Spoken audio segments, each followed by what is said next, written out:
afternoon, everyone, and welcome to Future of Europe, your daily TV show about the European Union.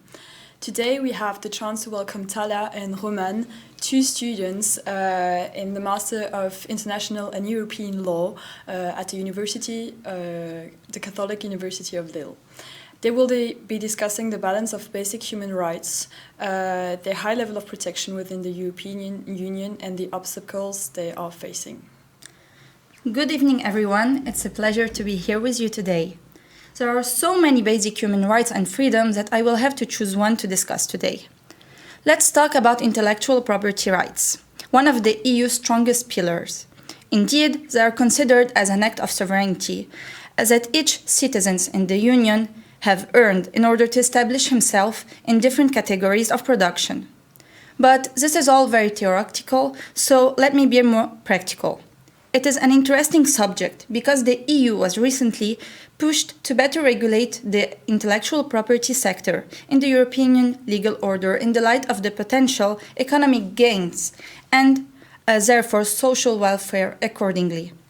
Let me use the Bastille case to illustrate this purpose. In this case, the Court of Justice of the European Union statements were clear regarding the necessity of balancing different fundamental rights. The issue at stake in this case was to know if fundamental rights could be used as a justification to copyright infringement. Article 17.2 of the Charter of the Fundamental Rights of the European Union introduces the right to property and states, "Everyone has the right to own, use, dispose of, and bequeath his or her lawfully acquired possession."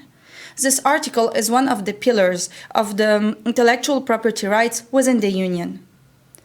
Let me now leave my colleague to introduce her team. Thank you, everyone. Good morning, and thank you for having me. So I will focus on another right concerning EU consumers. So to put into context, I will take the example of a judgment rendered by the court in 2020 called the Meta Platform case. It is relating to consumer law and more specifically on the subject of the empowerment of those consumers. It has taken example of the redress mechanism, which is an act for receiving satisfaction compensation for injuries sustained. But to be more precise, in the recent event, the European Union was also pushed, like my colleague said, to better regulate this sector specifically, and it has put in place robust set of policies to ensure a high level of protection. So in the case at hand, it was Consumer Protection Association that were able to bring a claim before the CJEU, as it pursued a public interest in safeguarding the freedoms and the rights of the consumers as a data subject. So the question that we were asked today and that we can answer is why the EU has been recently asked for better and stronger legislation. For me, the answer is harmonization. Of course, it's not that simple. For instance, for this right to prevail on a national legal level, there must be harmonization between the national and the European legal order. This proposed harmonization I'm talking about would help to implement the four freedoms on the internal market. Yes, I agree with that, and I agree that harmonization can be an issue between the EU and the member state. For instance, harmonization of national legislation on the protection of personal data is in principle full. However, we can see that some of the provision in the GDPR allows for the member states to lay down additional, stricter, or even derogate from those national provision. It leaves a margin of discretion to those member states, but they have to legislate in a manner to which to not undermine the content of those provisions. But in any event, the member states have this faculty within the treaty laid down, and they must therefore legislate in such a way. Yes, and additionally to what you just stated, there are sometimes issues of harmonization between the Court of Justice of the European Union rulings and the domestic courts of the member states. For example, in the case I stated above, the Bastei case, the German domestic law had given the defendant of the case a full immunity regarding the accusation of the copyright infringement. However, this position was criticized by the Court of Justice, who stated that it did not see the real effectiveness of such decision and strongly believes that it was a clear breach of the right to a fair remedy and trial for the applicant, as laid down in Article 8.1 of the Information Society Directive, instigating therefore a preliminary ruling regarding its interpretation. I believe that you're right. I can give another example of different level of harmonization. So I know for a fact that protection of collective interest is an interested topical issue in the EU law. But not all national legal system in the EU currently allows for such collective mechanism. Indeed, 19 out of 27 member states, which is a big but not enough number, allows for such empowerment of consumer protection association. So we can see that there are still some challenges that persist in terms of harmonization. Yes, of course. And also you talked about effective mechanism.